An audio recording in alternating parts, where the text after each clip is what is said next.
Shalom and blessings, warriors of Yahuah and the truth. I may not do the other two videos for tonight. I might do those tomorrow morning, after I take my pups out and get them ready for the day. But I wanted to continue on in the beginning of the BYNV, where we are on excuses. That's where we left off on. Let's examine some of the excuses people use to reject the true name. Some declare that Yahuah has many times. Why would he reject his own name? No, Yahuah has one name and many offices, such as healer, shepherd, redeemer, father, husband, protector, possessor of heaven and earth, or Shamayim and Eretz, etc. He has many more as well. Provider is another one. Some claim that no matter what name they use, Yahuah will know who they mean. This excuse boasts of prideful arrogance, implying that the creator of Shamayim and Eretz will just have to figure it out and deal with the terms we choose. Now, why would the creator of the universe want us to use another name other than his when we're referring to him? Don't you think it would make him a little upset? Don't you think it's a little disrespectful? Don't you? If you were the creator of the universe. I don't judge it. I'm not judging it. I know, baby, but I'm just saying, like, if you were the creator of the universe, would you want to be called by a different name?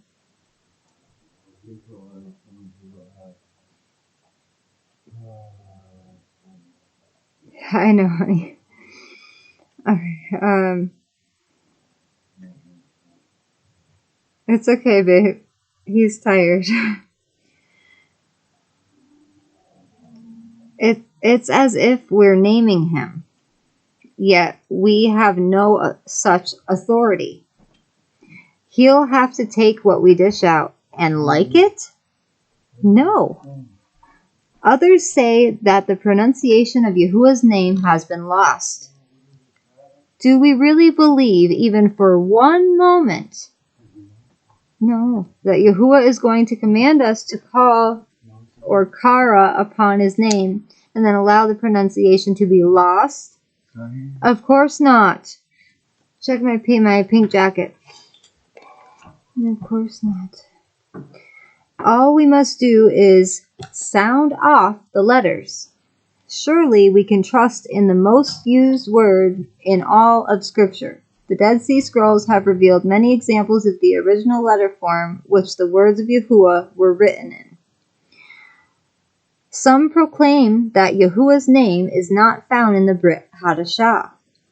But the reason we don't see Yahuah's name in the Brit Hadashah is because it has been replaced, and it became policy to adopt alternate or popular terms as substitutions for it.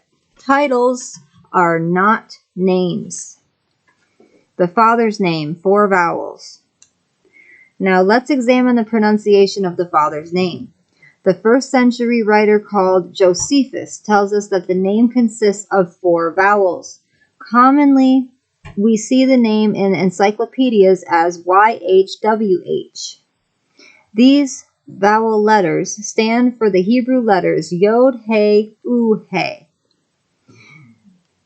The Yod is the same as our letter Y. The He is the same as our letter H. And the UAU, that sounds like U, is often Wa, W-A-W, represented as the W, but is essentially the sound of U, or 2 O's. The letter He appears as the 2nd and 4th letter. The Assyrians heard and transcribed the proper transliteration of our Father's name as Yahuah. Yahuah. But they left the H out. They put Y-A-U-A. Yahuah. Having lived with the Israelites who had been taken into captivity by the Assyrians, their transliteration is then credible. The state of Iowa is said to be based on the name, handed down through the Native American tribes. These tribes were remnants of the explorers sent by Solomon to establish colonies and mine copper, tin, silver, iron, and gold. Concerning Josephus, the first century historian, we read in his book Josephus' Complete Works, page 556, that he had observed the priestly headpiece. On this headpiece, the father's name consisted of 4 vowels. The first 2 vowel letters are Yod-He, and according to Strong's Concordance number H3050, it is pronounced as Yah. We find an example of this shortened poetic form of Yahuah's name in Psalm 68:4. We can see these letters are vowels even as they are used in English. When we say Y, we can hear the I sound. Y. When we pronounce the H, we can hear the ah sound because the H is silent. As seen with the name Sarah.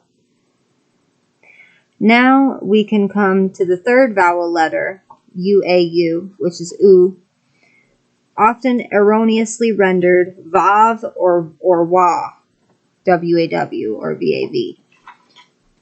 The U is the vowel letter sound U, the U-A-U. It is not pronounced as our letter W, since the Hebrew alphabet does not have a letter to correspond to our W. The letter W first appeared in the 13th century. It should not be thought of as a double anything. It's simply a U, the letter U.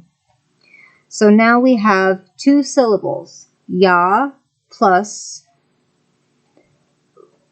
U, Yahu. The 4th letter of the name is the vowel letter He.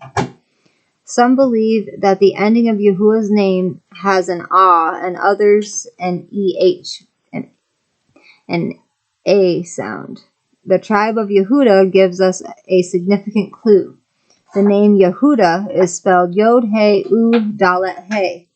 If we remove the Dalet, which is a D, we find the 4 letters Yod-He-U-He hidden within Yehudah. Yehudah minus the D equals Yahuah. Is it possible to find this truth in the Greek? Josephus Flavius Yusef, born Yusef ben Natiyahu, 37 to 101 CE, a Yehudi historian, confirms that our father's name consisted of 4 vowels, with the UAU having the U sound, which agrees with the Assyrian pronunciation Yahuah and is pronounced Yahuah. Strong's Concordance number H3068, 6,823 entries, renders Yahuah's name as Yehovah, which is inaccurate. Checking Concordance number H3050, we find that his shortened poetic name, Yah, refers us right back to Concordance number H3068, which they rendered as Yeh, Y-E-H. Yah is correct. Yeh is an alteration. The Yeh spelling is the result of the Masoretes who used alternative vowels from another word, Adonai or Adoni, in order to keep the name of Yahuah concealed from the masses, thus perpetuating the ban of pronouncing the name aloud. Huh? Oh, shoot. The vowel pointing by the Masoretes cannot be trusted because of their intention to hide the name of our father Yahuah. The vowels they used were intended to direct the reader to say Adoni or Adonai instead of what was written. It was to cue the reader to not pronounce the name.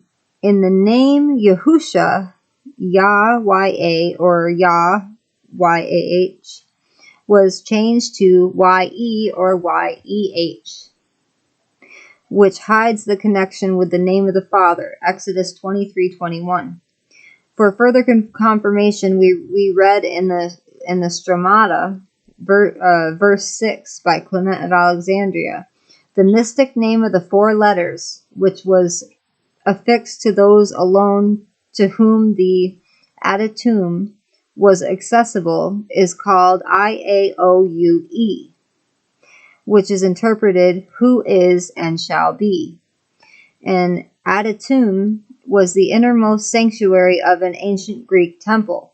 How then does Yahuah, meaning I am, fit into our understanding of Father's name?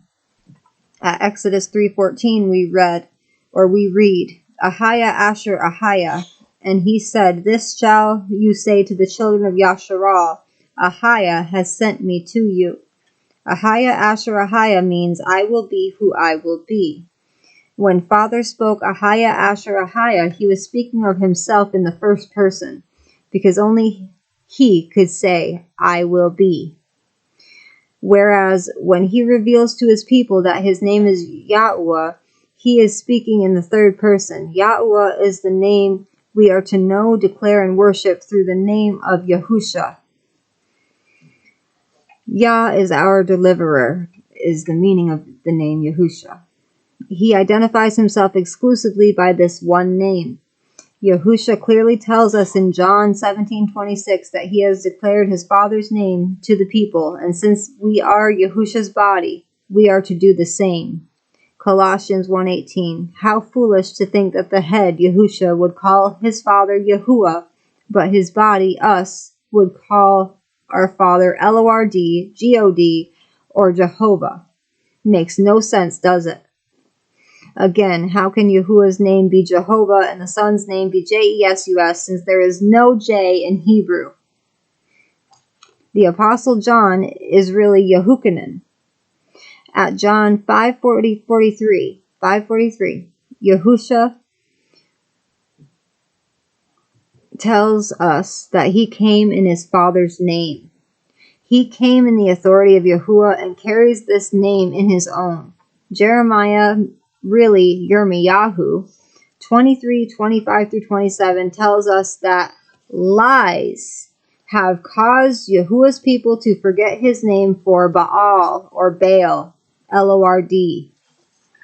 Many faulty interpretations have been propagated through the leadership in both Judaism and Christianity.